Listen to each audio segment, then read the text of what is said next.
Good evening, welcome to Study Agora. आज हमारे next 10 topics हम देखेंगे। तो शुरू करते हैं। पहला जो टॉपिक है वो है एटलस से। ये एटलस है क्या? Asteroid terrestrial impact last alert system. ये एक एस्ट्रॉयड डिटेक्शन सिस्टम है नासा का। नासा की एक एजेंसी है, प्लानिटरी डिफेंस कोऑर्डिनेशन ऑफिस। तो ये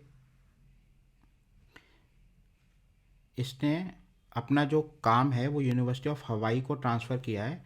तो ये जो सिस्टम है एटलस का, इसको ऑपरेट करता है यूनिवर्सिटी ऑफ हवाई का इंस्टीट्यूट फॉर एस्ट्रोनॉमी। तो बेसिकली ये क्या है, 4 टेलीस्कोप्स हैं। 2 टेलीस्कोप हवाई में हैं। अभी ये रिसेंटली एडेड 2 टेलीस्कोप, एक साउथ अफ्रीका में है और एक चिली में है। तो ये क्या करते हैं, एस्ट्रॉयड डिटेक्ट करते हैं। अब न्यूज़ में इसलिए था, जो आप समझ लीजिए कि जैसे अर्थ है, तो ये अगर एस्ट्रॉयड अगर ऑर्बिट में घूम रहा है तो ये चांस है कि ये अर्थ में इम्पैक्ट करे कभी, या कोई फ्लाइंग एस्ट्रॉयड आ रहा है और वो अर्थ के पास से निकलता है तो उसको हम नियर अर्थ ऑब्जेक्ट बोलते हैं। तो ये ट्रैक करता है। ये जो टेलीस्कोप्स हैं ये नियर अर्थ ऑब्जेक्ट्स को ट्रैक करते हैं, इसलिए ये बहुत इंपॉर्टेंट है। तो ये जो है, it can search the entire dark sky 24 hours. तो अब इनके पास 4 हैं, 2 इन्होंने नॉर्दर्न हेमिसफेयर में टेलीस्कोप्स लगाए हुए हैं और 2 सदर्न हेमिसफेयर में हैं। तो बस इतना सा आप याद रखिएगा। बाकी नासा का डार्ट मिशन भी है।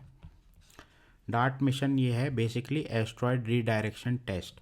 मान लीजिए अगर ये अर्थ है और ये एस्ट्रॉयड अगर आ रहा है इधर से और इम्पैक्ट कर सकता है, तो क्या हम इसका डायरेक्शन चेंज करते हैं, इसको रीडायरेक्ट कर सकते हैं और इसका ट्रेजेक्ट्री बदल के या तो ये इधर शिफ्ट हो जाए या ये नीचे शिफ्ट हो जाए, ताकि अर्थ पर इम्पैक्ट ना करे। इसलिए ये होता है, ठीक है। तो इतना हमें याद रखना है। एक न्यू HIV वेरिएंट मिला है। रिसर्चर्स ऑफ नेदरलैंड्स ने इसे डिटेक्ट किया है और it is also known as VB variant. VB variant भी बोलते हैं। अब इसलिए न्यूज़ में है कि 3.5 to 5 times higher level of infection होता है इससे। अब जो ह्यूमन इम्यूनो डेफिशिएंसी वायरस होता है, पहले तो हमें ये याद रखना है कि ये इम्यून सेल्स को डिस्ट्रॉय करता है। इससे हमारा जो इम्यून सिस्टम होता है वो वीक हो जाता है और अगर हमें कोई भी डिजीज़ लगती है तो वो इजीली ठीक नहीं हो पाती है। अगर आपको कोल्ड भी लगेगा तो आपको बार बार कोल्ड लगेगा। अगर आपको फ्लू होगा तो बार बार फ्लू होगा, अल्टीमेटली यू विल डाई, ठीक है। लेकिन HIV पॉजिटिव अगर कोई पेशेंट है तो उसको ART थेरेपी होती है, एंट्री रेट्रो वायरल थेरेपी। उसे देख के हम नेगेटिव कर सकते हैं अगर उसका वायरल लोड कम है तो। लेकिन अगर एक बार एड्स सेट इन हो गया तो वो फिर रिवर्स नहीं होता, इतना इजीली रिवर्स नहीं होता। हालांकि अभी भी लास्ट टू लास्ट ईयर भी हमने देखा था कि एड्स के पेशेंट्स भी ठीक हुए हैं। तो हमें बस इतना याद रखना है स्टडीज़ के लिए, अपने एग्ज़ाम के लिए, कि HIV जो है हेल्पर T सेल होती हैं हमारे बॉडी के अंदर। ये हमारी एक्चुअली एंटीबॉडीज़ जो परमानेंट मेमोरी में रहती हैं वो बनाती हैं ये B cells, helper B cells और हेल्पर T सेल्स। हमारा जो इम्यून सिस्टम होता है वो 2 पार्ट में डिवाइडेड होता है। एक होता है प्राइमरी इम्यून सिस्टम और एक होता है सेकेंडरी इम्यून सिस्टम। अब इसके अंदर क्या होता है कि हमारा जो प्राइमरी जो WBCs होती हैं वो अलग अलग तरीके के सेल्स होते हैं। कुछ होते हैं न्यूट्रोफिल्स, कुछ होते हैं मैक्रोफेजेस। तो ये क्या करते हैं, जैसे ही शरीर के अंदर कोई जर्म आता है या कोरोना वायरस या कोई बैक्टीरिया आता है, तो न्यूट्रोफिल सुसाइडल बैग्स होते हैं तो ब्लास्ट कर लेते हैं और उसको किल कर देते हैं। और मैक्रोफेजेस क्या करते हैं, बहुत बड़े सेल्स होते हैं तो वो इसको इनगल्फ करके खा जाते हैं, literally they eat the bacteria virus, जो भी एंटीजन आता है बॉडी के अंदर। तो जब प्राइमरी, ये सब प्राइमरी का पार्ट होता है। लेकिन जो सेकेंडरी इम्यून सिस्टम होता है उसको इन्नेट ह्यूमन इम्यून सिस्टम भी बोलते हैं। उसके अंदर 2 तरीके के सेल्स होते हैं। वैसे तो कॉम्प्लीमेंट प्रोटीन्स भी होते हैं, लेकिन वो डिस्कशन काफ़ी लंबा हो जाएगा, आज उसमें हम नहीं जाते हैं। हम बस ये देखते हैं कि HIV जो है हमारा CD4 सेल काउंट होता है T सेल्स का, उसको कम कर देता है। तो हमें न्यूज़ में बस इतना याद रखना है कि ये जो वेरिएंट है VB वेरिएंट, इससे HIV प्रोग्रेस बहुत तेज़ी से हो रहा है, तो एड्स जल्दी हो रहा है। और आपको पता है कि एड्स अगर एक बार हो जाए तो उसको रिवर्स नहीं कर सकते आप इजीली।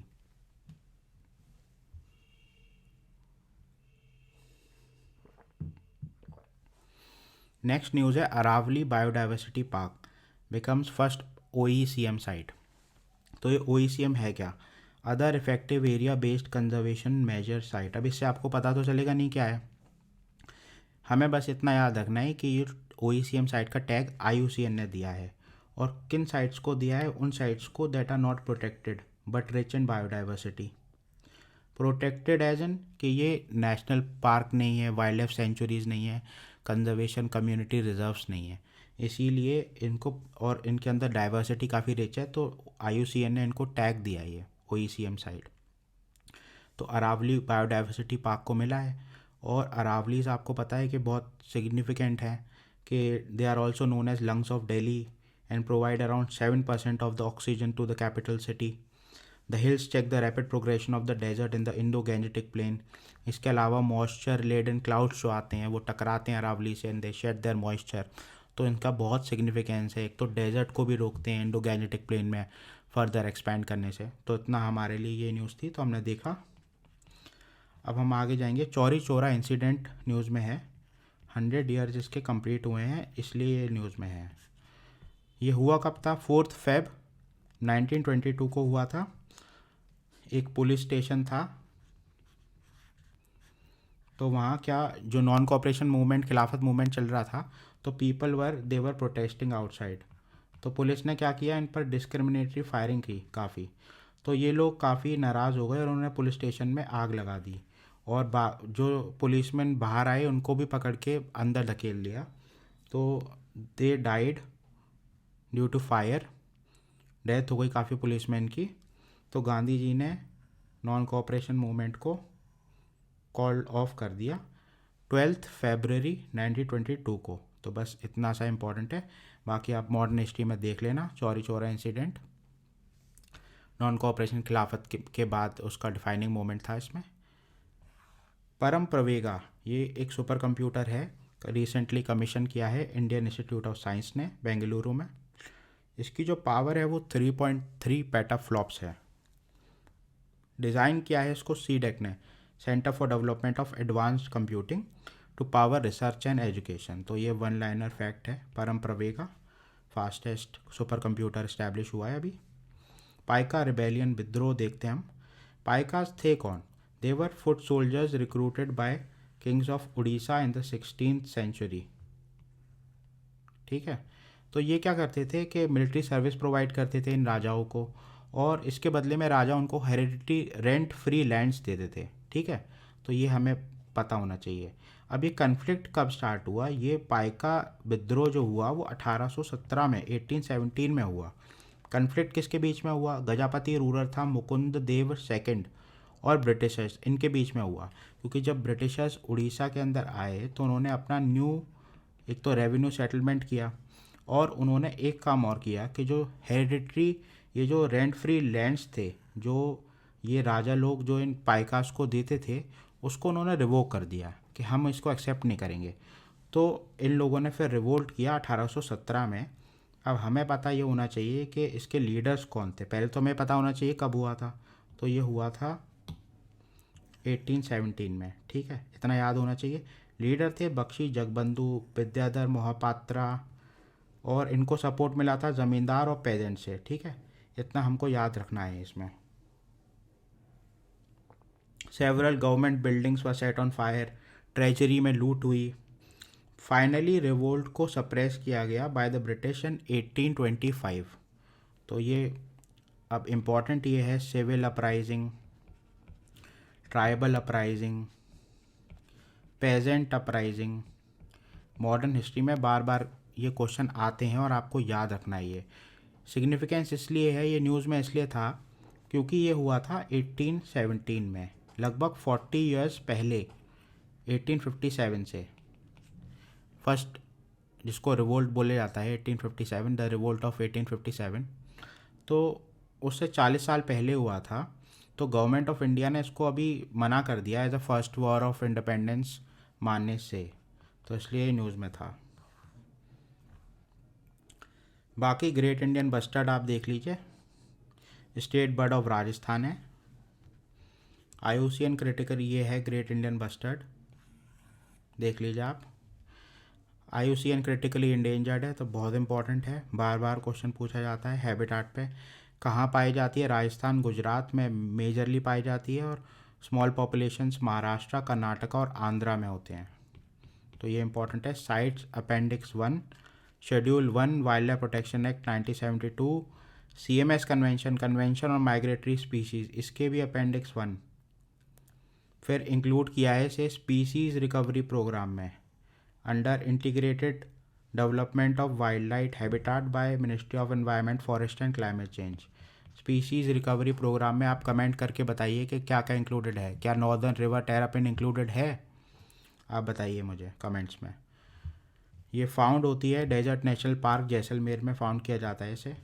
और project great Indian bustard start किया है फॉर कंस्ट्रक्टिंग ब्रीडिंग इंक्लोजर्स। तो ये ग्रेट इंडियन बस्टर्ड का हमने देख लिया। ज़्यादातर जो आपका मेन सोच है प्री उसमें से हो जाएगा क्वेश्चन, अनटिल अनलेस बहुत स्पेसिफिक फैक्ट अगर पूछा तो। अब हमने देखा था कि रशिया यूक्रेन क्राइसिस चल रही थी, तो हम ये ब्लैक सी का मैप पहले देख लेते हैं।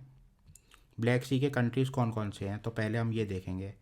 तो सबसे पहले देखिए नॉर्थ साइड में तो ये यूक्रेन हो गया, फिर उसके बाद रशिया है, फिर जॉर्जिया है, फिर टर्की है, फिर बुल्गारिया है, फिर यूक्रेन अपना लगता है। तो ये तो हो गया। अब ये पता है हमें क्राइमिया है, ठीक है। तो अब ज़्यादातर मैं वीडियो देख रहा हूँ वो हमें ये तो बता रहे हैं कि ये क्राइसिस है। यूक्रेन रशिया का क्राइसिस तो चल ही रहा है भाई। रशिया ने यहाँ फोर्सेस पूरे लगा रखे हैं। क्राइमिया तो उन्होंने एनेक्स कर ही लिया, क्राइमिया एनेक्स किया, ये 2014 में क्राइमिया एनेक्स किया। ये जो रीजन है इसका नाम बोला जाता है डॉनबास। यहाँ प्रो रशिया रेबल्स हैं। अब रेबल्स बोलेंगे या सिविलियन पॉपुलेशन बोलेंगे, अब मैं आपको शॉर्ट में इसकी पूरी कहानी बता देता हूँ जो आपको कोई नहीं बताएगा। देखिए यहाँ भी इसके बॉर्डर पर भी यहाँ भी प्रो रशियन रेबल्स हैं। बेलारूस ऑलरेडी रशिया को इस क्राइसिस में सपोर्ट कर रहा है। अब हुआ क्या था, इसके लिए आपको हिस्ट्री में जाना पड़ेगा वर्ल्ड वॉर 2 में। हुआ क्या था कि यहाँ एक लीडर था, तब ये पूरा एरिया सोवियत यूनियन में आता था। ये यूक्रेन और ये सब, ये मोल्दोवा वगैरह, ये सब ये सब सोवियत यूनियन का पार्ट था। तो हुआ ये कि जब वर्ल्ड वॉर 2 चल रहा था तो आपको पता है नाजीज़ की डील हुई थी रशियंस के साथ। पहले रशियंस और नाजीज़ ने डील करी हुई थी कि हम पहले हमला करेंगे और बाद में जो भी कुछ मिलेगा हम डिवाइड कर लेंगे आपस में। लेकिन फिर हिटलर ने रशिया पर सर्दियों में हमला कर दिया, जो कि उसकी सबसे बड़ी गलती थी। तो ये रिवोल्ट भी वहीं से आता है। एक्चुअली है क्या कि यूक्रेन और रशिया बोलने में तो एक हैं, लेकिन अगर आप इसके ईस्ट में जाओगे तो यहाँ जो पॉपुलेशन है ये रशियन स्पीक करती है, और ये जो इधर के पॉपुलेशन है जो वेस्ट है ये यूक्रेनियन डायलेक्ट बोलते हैं। और साउथ वाले भी जो क्राइमिया एनेक्स किया ये भी रशियन स्पीकिंग है। अब आपको पता है कि वर्ल्ड वॉर 2 में लड़ाई हो रही थी तो यहाँ एक लीडर था, इसका नाम था यूक्रेनियन। ये सेपरेटिस्ट था, ये कह रहा था कि यूक्रेन को इंडिपेंडेंस मिलनी चाहिए। तो अब कहानी यहीं से शुरू होती है। जब रशियंस लड़ाई कर रहे थे नाजीज़ के अगेंस्ट, जब लड़ाई चल रही थी वेरमाख्त के अगेंस्ट, तो हुआ क्या, ये स्टीफन बेंडेरा ने हिटलर के साथ डील करी। इसने ये उससे डिमांड करी कि आप मुझे हेल्प करिए और मैं आपकी हेल्प करूँगा, आप इंडिपेंडेंस लाइए यूक्रेन को। तो हुआ क्या कि हिटलर ने टैसिट इसकी अंडरस्टैंडिंग इनकी और हिटलर की हो गई। बाद में ये बिगड़ गया, क्यों? क्योंकि ये हिटलर ने सबसे पहले यहीं हमला किया, इसी एरियाज़ में हमला किया, तो दिक्कत ये हो गई और फिर इनका पैक्ट हो गया। तो फिर ये जो बंदा है इसने लड़ाई करी रशिया के साथ भी और लड़ाई करी नाजीज़ के अगेंस्ट भी। तो रेड आर्मी के अगेंस्ट भी लड़ाई हुई। तो और इधर के जो लोग थे, जो ईस्ट के लोग थे इधर के, ये सब रशियन, ये सब ज़्यादातर कम्युनिस्ट थे। और यहाँ के लोग थे ये थोड़े कैथोलिक लोग थे, ये थोड़े रिलीजियस थे। तो इनके बीच में थोड़ा ये डिवीज़न चला आ रहा है। तो अभी आज की तारीख में समस्या ये आ रही है कि पीटर यांकोविच को 2014 में यूक्रेन की पार्लियामेंट ने हटा दिया, वो रशिया चला गया, ठीक है। रशिया ने क्राइमिया को एनेक्स कर लिया। यहाँ ये सब एरिया इस समय रशिया के पास है, डोनेस्क, ठीक है, डोनबास में। क्योंकि यहाँ के लोग ऑलरेडी रशिया को सपोर्ट करते हैं, क्योंकि तो रशियन बोलते हैं, दूसरी क्योंकि उनके जो एंसेस्टर्स थे वो इन स्टीफन बेंदेरा वाले ग्रुप को राइट विंग मानते हैं, यानी कि इनडायरेक्टली वो उनको नाजीज और फासिस्ट करके बुलाते हैं आज की तारीख में भी। तो सबसे बड़ी समस्या ये है कि कंट्री के अंदर ही सिविल वॉर हुआ पड़ा है, कि कई सारे लोग चाहते हैं, ये नहीं चाहते कि हमारा कंट्री एक राइट सेक्टर करके ऑर्गेनाइजेशन है, राइट सेक्टर, तो वो यहाँ ओडेसा वगैरह, ये ओडेसा पड़ता है इधर, तो यहाँ पूरा कंट्रोल किया हुआ है उन्होंने, तो वो यहाँ भी लड़ाई कर रहे हैं यूक्रेनियन आर्मी के साथ। तो इशू लार्जर ये है कि फासिज्म वर्सेस नॉन फासिज्म। तो यहाँ के लोग डरते हैं क्योंकि यहाँ के लोगों ने फ्रैंकली वर्ल्ड वॉर 2 में अगर नाजीज को अगर किसी ने रोका है तो वो रेड आर्मी है, क्योंकि सबसे पहले रेड आर्मी ही बर्लिन में गई थी, पहुँची थी, और फ्रैंकली अगर उन्होंने ज़्यादा लड़ाई करी है तो उनका डेथ भी ज़्यादा होंगी। तो यहाँ के कई सारे लोगों ने काफ़ी सारा, they have lost their whole families. अभी आप यार्कीव, इधर यार्कीव पड़ता है यूक्रेन में, वहाँ भी प्रो रशियन रेबल्स हैं, मेनली बिकॉज अगर हमें इस कॉन्फ्लिक्ट को समझना है तो हमें हिस्ट्री में जाना पड़ेगा, पीछे देखना पड़ेगा। तो ये कॉन्फ्लिक्ट तभी से चला आ रहा है, और फिर बाद में जब सोवियत यूनियन कोलैप्स हुआ, यूक्रेन इंडिपेंडेंस हुआ, तो ये जो कॉन्फ्लिक्ट की फासिज्म वर्सेस नॉन फासिज्म और कम्युनिज्म का एंगल है, ये उसके अंदर ऑलरेडी एम्बेडेड था उस कल्चर के अंदर, इसीलिए इजीली रशिया ने क्राइमिया को एनेक्स कर लिया।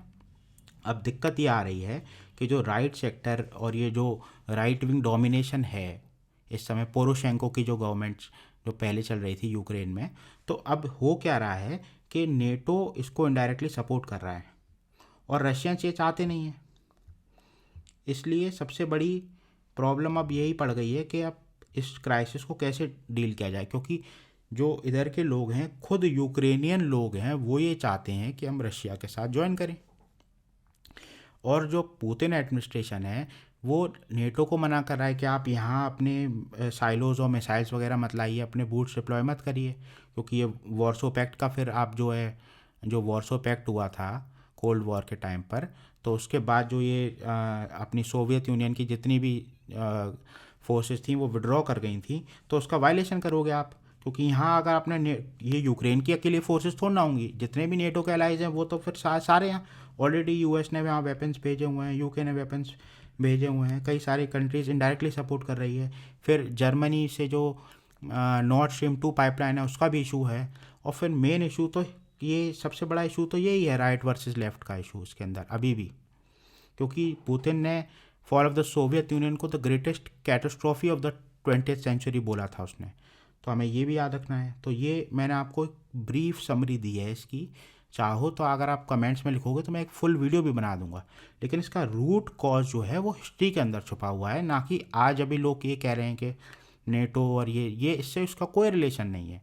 कंट्री के अंदर सिविल वॉर छिड़ी हुई है, रशियंस वर्सेस यूक्रेनियंस, इसीलिए आइडियोलॉजी का वॉर, फिलॉसफी की प्रॉब्लम है इस कंट्री के अंदर, इसीलिए ये सब दिक्कतें हो रही हैं इस कंट्री के अंदर। मैंने लगभग 100 वीडियोस देखे, लेकिन मुझे कोई इजीली एक्सप्लेन नहीं कर पाया कि इशू क्या है, एक कंट्री को आप कैसे टेक ओवर कर सकते हो इजीली। इसीलिए इंडिया ने सोच समझ के यूएन सिक्योरिटी काउंसिल में एब्सटेन किया था वोटिंग से। एज ए सिविल सर्वेंट हमें दोनों साइड समझनी है, हमें ये नहीं समझना है कि ठीक है रशिया के अंदर ऑटोक्रेसी है, लेकिन रशिया इंडिया का एलाई भी है, हमारा स्ट्रेटेजिक पार्टनर है, इसीलिए इंडिया ने इनडायरेक्टली एब्सटेन किया, चाइना ने उसको सपोर्ट किया, हमने एब्सटेन किया। करने को हम उसमें वोट उसके अगेंस्ट भी कर सकते थे, उससे हम यूएस को खुश कर सकते थे, लेकिन हमने नहीं किया, क्योंकि हमारी एक इंडिपेंडेंट फॉरेन पॉलिसी है, उसको समझना बहुत ज़रूरी है, डिप्लोमेसी को समझना बहुत ज़रूरी है। The devil is in the details. अब हम आगे चलेंगे, हमारा लास्ट टॉपिक हम देखेंगे अभी, ये natural farming, chemical free farming होती है, लाइफ स्टॉक बेस्ड होती है, farming with various divert farm equipments like crops, trees. अब बेसिकली हमें देखना था ज़ीरो बजट नेचुरल फार्मिंग, इसके जो प्रमोटर हैं वो हैं सुभाष पालेकर। तो आप इतना देखिए, सुभाष पालेकर। अब इससे बेनिफिट्स हमें बहुत सारे मिलते हैं, तो इनपुट्स हमारे सस्ते हो जाते हैं, less cost of production, less water conservation. तो आप मेन स्केल में ये लिख सकते हो कि सस्टेनेबल फार्मिंग इससे आप कर सकते हो, सॉइल फर्टिलिटी इंप्रूव होती है, मल्चिंग का आप यूज़ करते हो, ज़ीरो टिलेज के क्या फ़ायदे हैं, वर्मी कंपोस्टिंग क्या होती है, एनपीके क्या होता है, यूरिया क्या होती है, डीएपी क्या होता है, ये सब आपको बार बार वो क्वेश्चन, अभी लास्ट टू लास्ट ईयर 2 बार उन्होंने क्वेश्चन पूछा, वो केमिकल्स पूछ रहे हैं जो यूज़ होते हैं, तो ये आपको देखना है थोड़ा, इससे क्या क्या फ़ायदे होते हैं मैंने लिख दिया, आप इसको पढ़ लेना। ग्रीन हाउस इमिशंस भी कम होते हैं, कार्बन सिक्वेस्ट्रेशन, कार्बन स्टॉक्स बढ़ते हैं हमारे, तो वो देखना है। फाइनल हमारा इक्विवेलेंट एक्सरसाइज है इंडिया और मालदीव्स के बीच में, 11th एडिशन हुआ है अभी मालदीव्स के अंदर। तो बस एक वन लाइनर फैक्ट है कि ये मिलिट्री एक्सरसाइज किस कंट्रीज़ के बीच में होती है, तो इक्विवेलेंट होती है इंडिया और मालदीव्स के बीच में। तो आप ये देखिएगा, ये मैंने आज आपको थोड़ा एक्सप्लेन किया है, थोड़ा सोशियो पॉलिटिकल बेसिस पे ये रशिया यूक्रेन क्राइसिस को थोड़ा एक्सप्लेन करने की कोशिश की है कि एक कंट्री के अंदर कैसे एक कंट्री जिसको हम समझ रहे हैं कि वो कंट्री है, लेकिन उसके अंदर खुद ही इतना इंटरनल टर्बुलेंस है कि उसको समझने, अगर आप उस क्राइसिस को समझेंगे तभी आप समझ पाएंगे रशिया ने इतना सारा फोर्स क्यों डिप्लॉय किया है। रशिया नहीं चाहता कि एक राइट विंग ऑर्गेनाइजेशन, एक राइट सेक्टर जैसी ऑर्गेनाइजेशन एक कंट्री को कब्जा करे, क्योंकि यहाँ के लोग इधर के लोगों को फासिस्ट बोलते हैं और इधर के लोग इनको कम्युनिस्ट बोलते हैं, तो दोनों में इशू है, देयर इज़ इशू। तो इतना आप समझना है। ब्लैक सी मैंने आपको बता ही दिया, ब्लैक सी आप देख लेना, ठीक है। मिलते हैं कल अपने नेक्स्ट 10 टॉपिक्स के लिए। Thank you, have a nice day. और आप मुझे सब्सक्राइब भी कर सकते हैं इंस्टाग्राम पर और यूट्यूब पर। इंस्टाग्राम है मेरा UPSC_Agora, यहाँ मैं क्विज़ डालता हूँ, रेलिवेंट क्विज़ेज़ होती हैं एग्ज़ाम्स के लिए, state public service commission exams के लिए और UPSC के लिए। आज थोड़ा वीडियो लंबा हो गया क्योंकि क्राइसिस मुझे एक्सप्लेन करना था। आप मुझे कमेंट में बताइए कि मैं इस पर एक फुल फ्लेजेड वीडियो बनाऊं कि ना बनाऊं, क्योंकि वैसे तो क्राइसिस छोटी है, लेकिन आइडियोलॉजी में आजकल आपको पता है कि वो पूछ सकते हैं कुछ भी, तो हम देख लेते हैं इसको भी। तो मैंने आज आपको रीज़न बता दिया कि मेन रीज़न क्या है, why this conflict is even happening in 21st century. ठीक है, thank you, have a nice day.